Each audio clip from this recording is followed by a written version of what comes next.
Hi hello friends. അപ്പോൾ ഇന്ന് നമുക്കൊരു വെറൈറ്റി ചിക്കൻ ഉണ്ടാക്കാം. അതായത് വളരെ ഇൻഗ്രീഡിയൻസ് കുറച്ച് പെട്ടെന്ന് ഉണ്ടാക്കാൻ പറ്റുന്ന ഒരു ചിക്കൻ ബിരിയാണി. അത് മാത്രമല്ല, കുട്ടികൾക്ക് വളരെ ഇഷ്ടമാവും. ഇൻഗ്രീഡിയൻസ് എന്ന് പറയുമ്പോൾ കുറച്ച് വെളുത്തുള്ളി, വളരെ കുറച്ച് 2 കഷ്ണം ഇഞ്ചി, മല്ലിയിലയും പുതിനയിലയും നന്നായിട്ട് വേണം.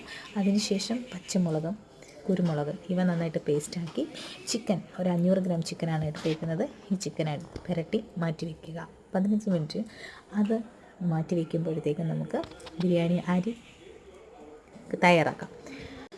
അരിക്ക് ആവശ്യമായിട്ടുള്ള വെള്ളം ചൂടാക്കാൻ വെക്കുക. അരി നന്നായിട്ട് കഴുകി അതിലേക്ക് ഗ്രാമ്പു, കറുവപ്പട്ട, ഉപ്പ്, നാരങ്ങാനീര് ഇവ ചേർത്ത് അരി കഴുകിയിടുക. പകുതി വേവാകുമ്പോൾ അരി മാറ്റി വെക്കുക. ഈ സമയം കൊണ്ട് ചിക്കനകത്ത് അരപ്പ് നന്നായിട്ട് പിടിച്ചിരിക്കും.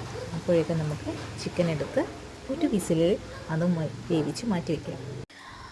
അതിന് ശേഷം സവാള കനം കുറഞ്ഞരിഞ്ഞ് ഗോൾഡൻ നിറത്തിലാക്കി അത് മാറ്റി വെക്കുക. നെയ്യിൽ അണ്ടിപ്പരിപ്പ്, മുന്തിരിങ്ങ അറുത്ത് മാറ്റി വെക്കുക. അതിനുശേഷം ബിരിയാണി ചെമ്പ് വെക്കുക, നെയ്യ് ഒഴിക്കുക, ഗ്രാമ്പൂ, കറുവപ്പട്ട ഇവയിട്ട് നന്നായിട്ട് മൂപ്പിച്ചതിന് ശേഷം നമ്മളുടെ ചിക്കൻ ഇതിലേക്ക് ആഡ് ചെയ്യുക. ഇതിലേക്ക് മഞ്ഞൾപ്പൊടി, മല്ലിപ്പൊടി, ഗരം മസാല, ചിക്കൻ മസാല എല്ലാം 1/2 സ്പൂൺ വീതം മതി. ഉപ്പ് ചേർക്കാൻ മറക്കണ്ട. ഉപ്പ് പരുവത്തിന് ചേർക്കുക. അതിനുശേഷം നമുക്ക് വെജിറ്റബിൾസ് ഇടാം. അതിനുശേഷം നമ്മളുടെ ഗോൾഡൻ നിറത്തിലുള്ള സവാള ഇടുന്നു. നെയ്യ് ആവശ്യത്തിന് ഒഴിച്ചോളൂ നിങ്ങൾ. ഇത്രയേ ഉള്ളൂ.